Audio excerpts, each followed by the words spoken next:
matapos na ta. Kung hindi mag-7, mga alas 8 siguro. Dili. Okay? So, kasyahon ta lang ni. If you have your Bible, please open your Bible with me on the book of Exodus, chapter number 21. Exodus, chapter 21. Atong basahon verses 1 to 5. Verses 1 to 5, Exodus, chapter 21, verses 1 to 5. Akon basahon ang verse number 1 and kamo sa verse number 2 until we reach verse number 5 atong pagadunganan ang verse number 5. Verse number 1, Exodus chapter 21. Now these are the judgments which thou shalt set before them. Verse 2, go.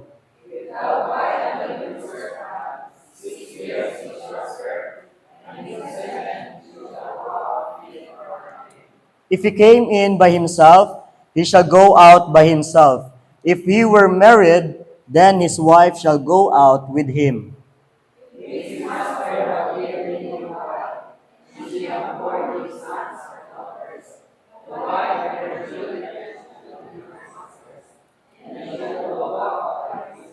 Verse number 5, ready, read, begin.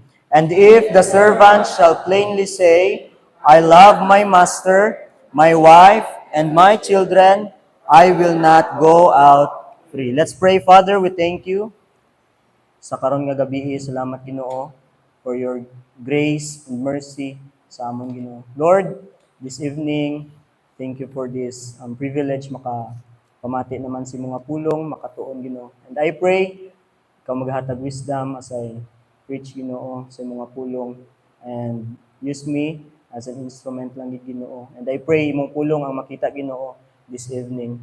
And I pray kung maghatag understanding sa matag usa to understand your word and help us to get something Ginoo and to apply it sa tagsa namon nga kinabuhi. And this evening we entrust everything dira sa imo, limpyuha ang mga una-una ag kasing-kasing imo aming takos this evening. We love you in Jesus name. Amen. And you may be seated. Pwede na magapungko ang tanan.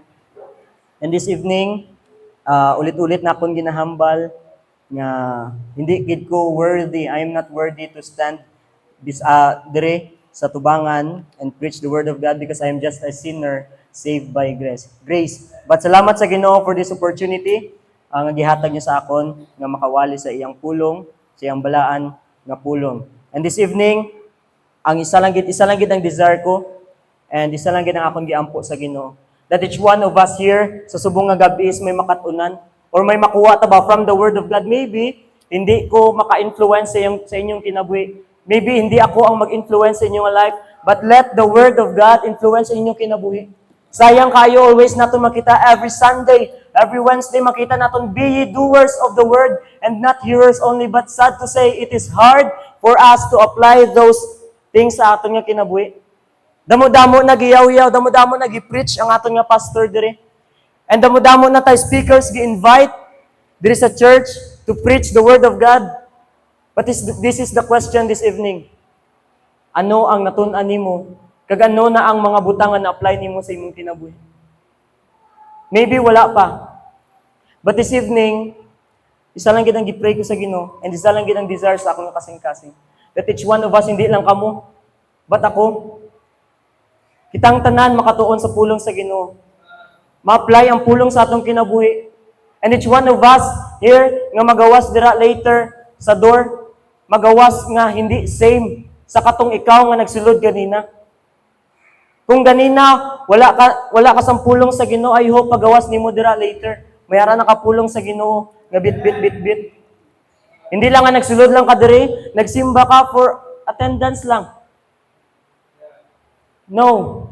I hope may ara gihapon sang joy sa imong kasing-kasing every time magkadto ka diri sa church. And every time magkadto ka diri sa church, I hope may ara pa sang desire ba nga makatuon ka sa pulong sa Ginoo. And ara pa ang desire sa imong kasing-kasing nga ang pulong sa Ginoo magbago sa imo. Hindi ang pastor ang magbago sa aton. It is not us nga nagawali diri sa pulong sa Ginoo, but it is the word of God nga mag-change sa atong kinabuhi. And this evening, dito magdugay, hambal diri, verse number 1. Now these are the judgments which thou shalt set before them. Okay? Budlay gining daw, ano ba? Bata pa ta, pero medyo blur na ang mata. Okay? Brethren, now these are the judgments which thou shalt set before them. If thou buy a Hebrew servant, 6 years he shall serve, and in the 7th he shall go out free for nothing. Okay? In this story, makita natin that there is a servant. Okay, by the way, sa una nga panahon, in Old Testament times, kung kita diri damo-damo, tas ang mall, pwede ta makabakal, bisan ano. And diri sa Old Testament times, may ara sila ginatawag nga, slavery or baligyaan sang servant. Dito may ara diri kung mayaman ka, pwede ka magkadto diri nga lugar kag magbakal sang isa ka servant. And kani nga servant amo diri 6 years he shall serve. 6 years kaning servant nga gibakal mag-serve sa iya nga master. Mag-serve dito sa tao nga nagbakal sa iya. And naba diri, and in the 7th he shall go out free for nothing. Ika-7th year, magawa siya. Pwede na siya mag-decide nga mag-stop na siya serve sa iya nga master katong nagbakal sa iya. But, amo ning disadvantage. He shall go out free for nothing. Wala. Amaya dire, if he came in by himself, he shall go out by himself. Kung gibakal siya, nga siya lang, wala siya dala, magawa siya, nga wala sang dala. Pero ang dire, if he were married, kung minyo siya, or kung kasal siya, may ara siya sang asawa, ang niya diri, then his wife shall go out with him. Kung gibakal siya nga may ara siya sang asawa, pagawas niya, upod niya gyapon niya ang asawa. And verse number 4, if his master have given him a wife, kung nabakal na siya nga single siya, tapos katong time nga ara na siya sa iya nga master, then kaning master niya, gitagaan siya sang wife, hambal niya diri, And she have born him sons or daughters, kag nagkaanak sila sa tong wife nga gihatag sa iyang master. Madre, the wife and their children shall be her masters, and he shall go out by himself. Katong wife niya, hindi niya pwede dalon. Katong wife nga gihatag sa iyang master, hindi niya pwede dalon pagawas. Pati ang iyang mga anak.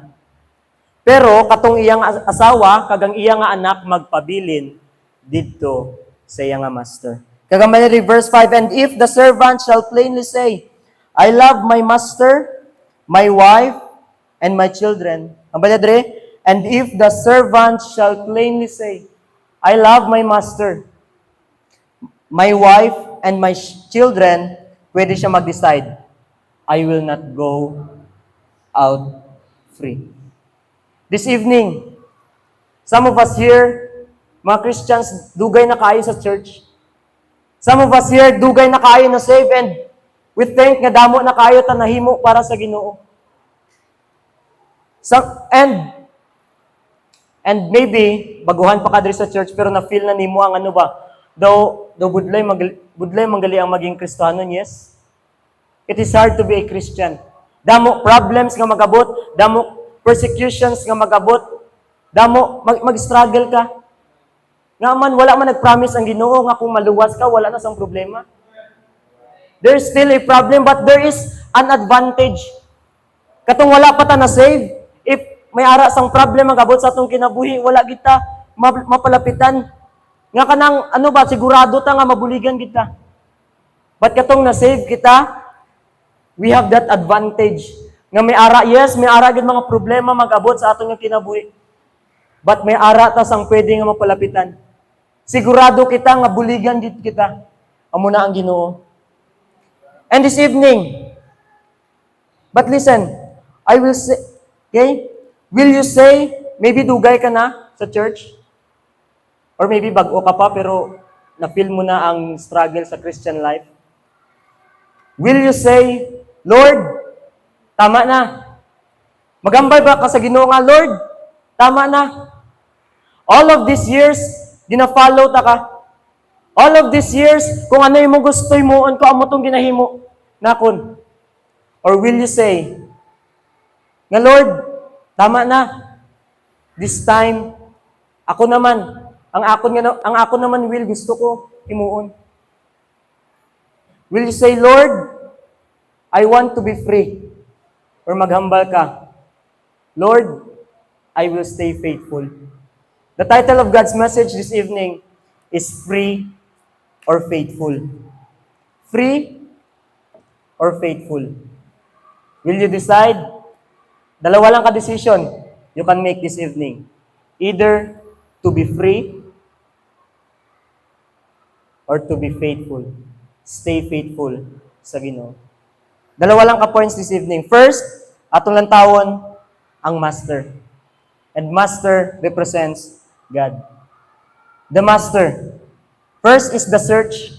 Okay? Anong mga nahitabo? Anong mga gihimo sang master dire? Verse number 2, malidra, if thou buy a Hebrew servant, hindi man pwedeng sa unang panahon wala pa man cellphone. Nga sa phone kanimo magbakal.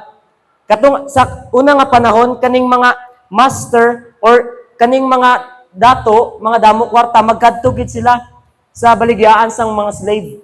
Kag didto magbakal, mangita sila, hindi pwede nga bintot-bintuton lang nila yung servant. Kung makakita sila dira sang gamay nga tao, asa lagi baklon. Pero pilion gina nila katong dako, katong maano gid nila ba maisip gid nila or mabalaan gid nila nga katong mapuslan gid ba para sa ila. Okay? The search. And listen to me this evening. God searched for us. Amay sa Luke 19:10, for the Son of Man is come to seek and to save that which was lost. Gisik ka sa Ginoong si Jesus Christ naog diri sa kalibutan, gibayaan niyang trono not to condemn you. Bisan ka condemn ang ato niya kinabuhi because we are a sinner. But God seeks you. God searcheth you. Gipangita niya ta. Hindi lang basta gipangita niya ta. Hindi lang basta gipangita niya ta to condemn us, no. He searched us to save us. You know what? Salvation is our great possession. Salvation is our great possession. Mark 8:36. Ambal niya diri Mark 8:36, for what shall it profit a man if he shall gain the whole world and lose his own soul? Ano ang ma-profit sa isa ka tawo nga makuha niya ning tanan nga kalibutan? Batang iya nga kalag pakadto sa impyerno. You can have something this evening. You can have what you want. You can have all this world. But if you're not saved, you lose everything. Siguro makuha nimo tanan nga gusto nimo. Siguro ikaw ang pinaka-taas diri sa kalibutan. But kung ang imo nga kung hindi ka saved this evening, you lose everything. If you think nga nakuha mo na tanan and wala mo gi-secure imo nga salvation, you lose everything. If you are not saved, make it sure today. Hindi ko kamo ma-judge kung sino ang saved diri o hindi. But if you're not saved this evening, make it sure today because hell is real. Hell is real. Tinuod gid ang impyerno. You will be in torment there. Mga pag-antos. Yes, hell is real. Sa Luke, makita natin dito ang rich man. Nagbeg. Bisan isa lang ka-drop sang water sa iyang atang. Because he is tormented in flame. Perti ka init. It has no rest. Ang hell, walay kapahulayan. It is a place of no repentance. Once nga ara ka na dito sa impyerno, wala na, hindi na pwede maghangyo ka dito sa Ginoo nga Lord. Please, nagay ko isa pa ka-chance. Nagay ko isa pa ka-chance. But wala na. It is too late. Katong time nga buhi pa kita, katong time nga buhi ka pa, damo-damo na nga chance ang gihatag sa Ginoo sa imo. That's why dito sa impyerno, sa hell, it is a place of no repentance. Okay, first, the search. Gipangita ka sa Ginoo. He saved you. And secondly, the security. Ephesians 1, verse 13 and 14. Ephesians 1, 13 and 14. Dasigan tala ni, kaya dasigang oras. But in whom ye also trusted, after that ye heard the word of truth, the gospel of your salvation, in him also, after that ye believed. You were sealed with that Holy Spirit of promise. Nasil na kita sa Holy Spirit. which is the earnest of our inheritance until the redemption of the purchased possession unto the praise of His glory. God provides everything, even the security that people can't give. God provides everything, even that security that people can't give. And even you, yourself, cannot give. Nga man, only God can give that security. Katong na-save ka. Katong na-save ka, you are sealed. Katong na-save ka, we are sealed by the Holy Spirit. Okay? Thank God, He gave it to us. He gave us eternal life. And that is the security that God given to us. That security, eternal life nga gihatag sa Ginoo sa imo kana amo nang mga butang nga hindi kaya ihatag sa bisan sino nga tao sa aton. Eternal life. Ambal niya sa Romans 6:23. For the wages of sin is death, but the gift of God is eternal life. Through ourselves? No. Through our good works? No. Through baptism? Through religion? No. Through Jesus Christ. Nga man, wala man religion na lansang sa cross. Hindi man kitang nalansang sa cross. It is God. It is Jesus Christ. Nga namatay, gilubog, ag nabanhaw para sa aton. It is God. And that is the security that God given to us. First, the search. Giluwas niya ka. Hindi lang asta nga giluwas niya ka. But gihatag niya ang security sa aton. Gihatag niya tas ang gihatagan niya tas ang security that even bisan sino nga tao hindi makahatag sa aton. Hindi lang muna the supply. Verse 3 and 4. Verse 3 and 4. Ang banya dira, if he came in by himself, he shall go out by himself. If he were married, then his wife shall go out with him. But ang banya sa verse number 4, if his master have given him a wife, itagaan siya wife, and she have borne him sons or daughters, the wife and their children shall be her masters, and he shall go out by himself. Amedra, master have given him a wife. There are so many things in the ministry that money cannot buy. Damo-damo butang sa ministry nga hindi ta pwede baklon pinaagi sa kwarta. Example, happiness. Real happiness. Siguro, pinaagi sa kwarta, malipay ka diri sa kalibutan. But kana nga happiness is temporary lang. Hindi na tinuod nga kalipay. Ang tinuod nga kalipay, makita sa ministry sa Diyos. E amo na ang butang nga hindi pwede baklon sa kwarta. Happiness. Satisfaction. Nga man, diri sa kalibutan, masatisfy bang tao? Hindi man. Nakuha mo na tong gusto mo, pero wala ka pa na-satisfy. May gusto ka nga makuha sa imong kinabuhi, nakuha mo, pero wala pa ta na-satisfy. But if you are in the ministry, ang satisfaction, ang ginapangita mo nga satisfaction, makita lamang sa ministry. And even those things, kinahanglan nimo, daily needs naton, He provides. He provides. What do you need right now? Ano man ang imo kinahanglan subong? Each one of us here, may aragid sang mga needs. Yes, each one of us here, may ara sa mga needs. But listen, He supply. He supply. Ang banya sa Philippians 4:19, Philippians chapter 4, verse 19. Ako na lang magabasa because of time. Ang banya dira, but my God shall supply all your need according to His riches in glory by Christ Jesus. But my God shall supply all your need. Tanan mo nga gikinahanglan. Hindi lang some, but all your need. But notice the word need. Need. Ang gikinahanglan lang nimo. Sometimes, magunahuna ta, nga Ginoo wala naga-provide. Kaya tungod wala nato nakuha ang aton nga mga wants.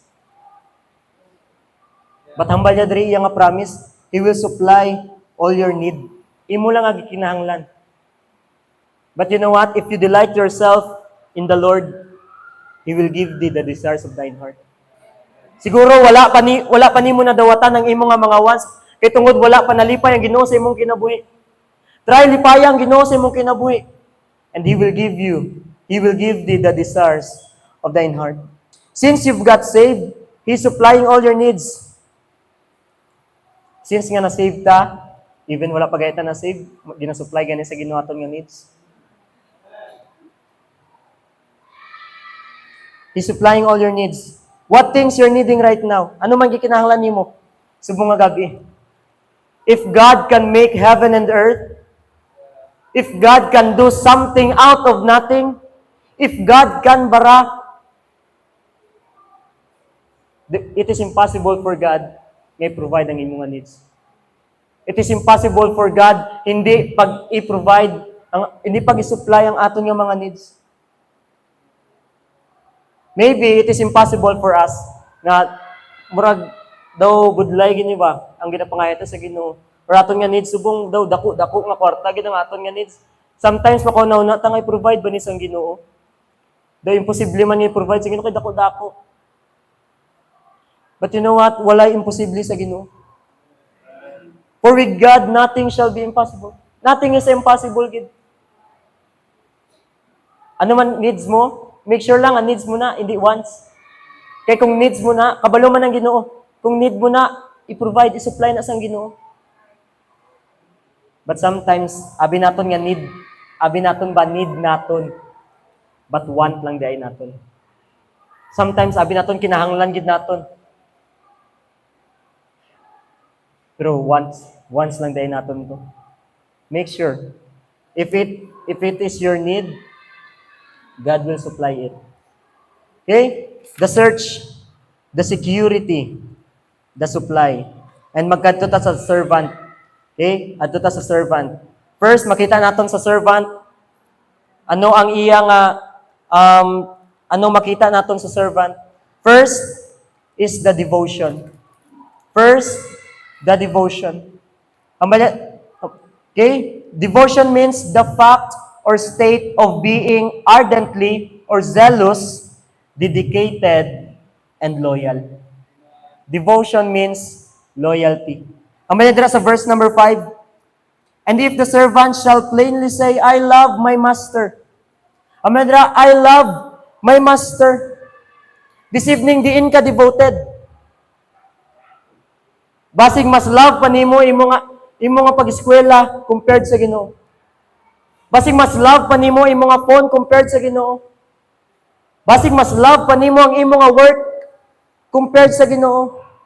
Basig mas love pa nimo ang mga butang nga ara ka subong compared sa Ginoo nga naghatag sina sa imo. Ginoo naghatag sina sa imo. And pwede niya na bawion sa imo. If mas gilove mo na compared sa iya. If we learn to love our master, there's no work, or even good opportunities can make you quit on the ministry.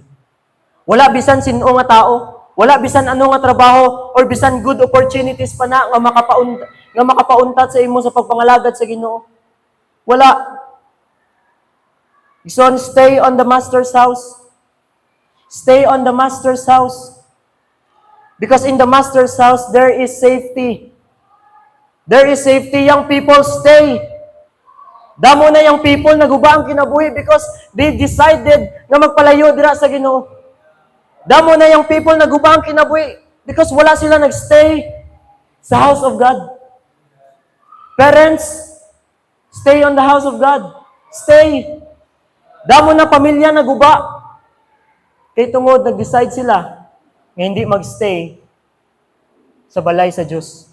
Stay on the house of God. Father, mga papa, do you love your wife?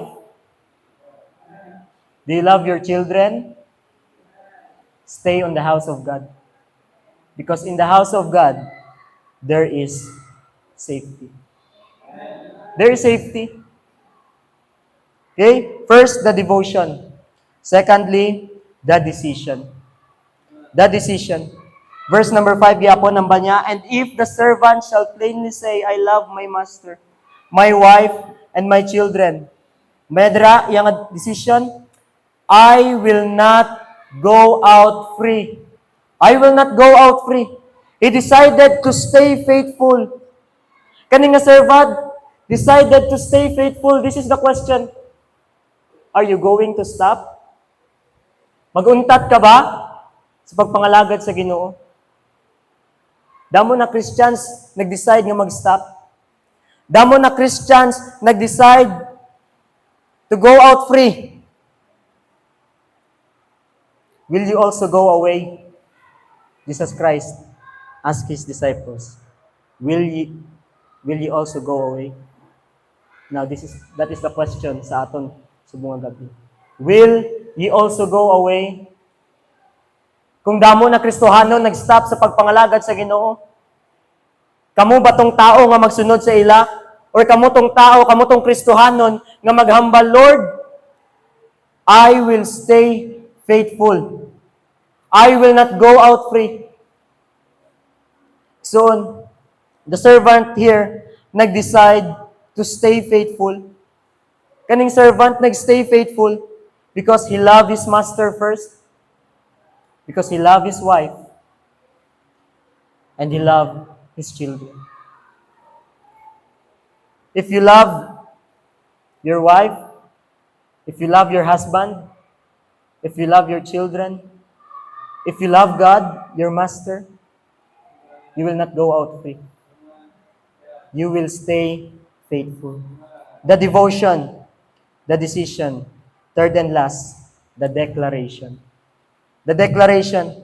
Verse number 6, then his master shall bring him unto the judges. He shall also bring him to the door, or unto the doorpost, and his master shall bore his ear through with an awl, and he shall serve him forever. In Old Testament times, if ang servant mag-decide nga he will serve his master, he will not go out free. Ang iyang master, dalo ng servant sa judge. And didto, magtindog ang servant sa may doorpost. Dira sa doorpost.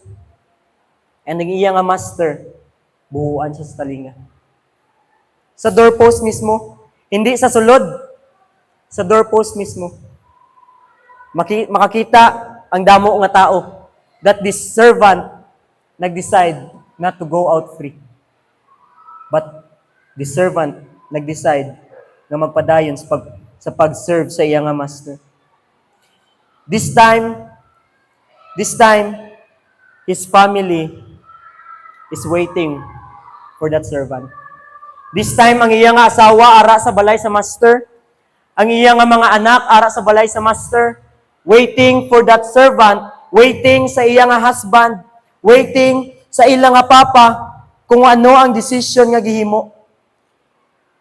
Waiting, katong family niya, nagaulat sa iya. Nga man, katong family niya, gihatag laman sa master. Gihatag sa master. And they are waiting kung bayaan ba sila sa ilang papa, sa iyang husband, or atong papa, or ang servant, magstay faithful. He is proud to declare that he stays faithful. Nga man, dito siya nagtindog sa doorpost. Maybe damo nakakita sa iya, nag-criticize sa iya nga, ay, tsansa mo na to. Nga mag-go out free na. Tapos ng 6 years mo. 7th year na. Pwede ka na mag-decide nga mag-stop sa pag-serve sa imong master. But he is proud. Magsoon. He is proud. Nagtindog siya sa doorpost. Some of us here, Christians, mahuya, ipakita nga Kristohanon kita. Some of our students here, mahuya, nga magpakilala sa ilang eskwelahan nga Kristohanon sila. Some of us Christians, mahuya, nga magpakilala nga Christian kita sa aton nga workplace. Damo amo sina, mahuya sila. Kay tungod mahuya sila or mahadlok sila i-criticize, mahadlok sila i-persecute sa mga ara sa palibot nila. But this servant stood on the doorpost, and he is proud that he stay faithful to his master. This servant, nagtindog sa doorpost. Gibuhuan niya ang talinga. Maybe gi-criticize. But he is proud ng iyang decision is to stay faithful and not to go out free. Igsoon. And when he go home, mga igsoon, when he go home, iyang family nagahulat. Siguro nagahunan na to iyang asawa, iyang mga anak. Siguro nag-istoryahanay na sila, ma. Si Papa ba? Ibilin ba niya ta? Or mag-decide siya na maging stay faithful? Siguro ang asawa, magambal. Nak, wala ko kabalo ba? Mabala lang nato na karon. Siguro nag-istoryahanay na sila, grabe na ang kulba. Silang kasing-kasing. Nga basig mabalaan nila ang decision sa ilang papa, sa iyang husband is to go out free. Kag ibilin sila sa master's house. Kag mag-serve sila dito. But you know what? Katong time nga nagpuli ang servant. Katong family. Siguro nagapungko. Pagkita nila sa iyang asawa, pagkita nila silang papa nagtindog. Grabe ang kulba, grabe ang excitement. Excited kay basig ang decision is to stay faithful. Nakulbaan kay tungod ang base ang decision is to go out free. But when they saw na may buho ang talinga silang papa, siyang husband, grabe lang kalipay. Grabe lang kalipay nga ang servant nag-decide to stay faithful. This evening, will you mag-decide ba ka to go out free? The question is, free or faithful? Will you go out free? And to decide nga hindi na mag-follow sa Ginoo? And mag-decide nga mag-follow na sa imong kaugalingon? Or will you decide to stay faithful? There is someone who is waiting to know your decision. Same atong servant. May ara nagahulat sa iyang asawa. May ara nagahulat sa iyang mga anak niya. Mabalaan ang iyang decision. Same sa aton. There is someone nga nagahulat to know our decision. Your family is waiting sa imong decision. Your pastor is waiting sa imong decision. Those person nga gin-influence nimo is waiting sa imong decision. Your master is waiting for you kung ano ang imong decision. He's waiting for you to decide. Free or you will stay faithful. If you will quit on the ministry, if mag-decide ka to stop serving God and be free, you can get what you want. Hindi pwede mag-decide ng imong pastor para sa imo. Hindi pwede iban nga taong mag-decide para sa imo. Ikaw mismo sa imong kaugalingon ang mag-decide. If you will quit on the ministry, if you will decide to stop serving God and be free, you can get what you want. But you will lose what you have. If katong servant nag-decide to go out free, he can get what he wants. But he will lose. Katong ara siya. Ikaw, ano yung decision? You can get what you want. Pwede mo makuha tanan, imong gusto. But you will lose those things nga ara kasubong. Even those things that money cannot buy, you will lose it. Real joy, peace, satisfaction, you will lose it because nag-decide ka to quit on the ministry and be free. I hope na nakuha ta sa servant. Nga kanang servant nag-decide to stay faithful because he loved his master, he loved his wife, he loved his children. If you love those person nga nakapalibot sa imo, if you love God, you will decide to stay faithful. Free or faithful. Just bow your head and close your eyes. Let's pray. Father, we thank you for this wonderful evening.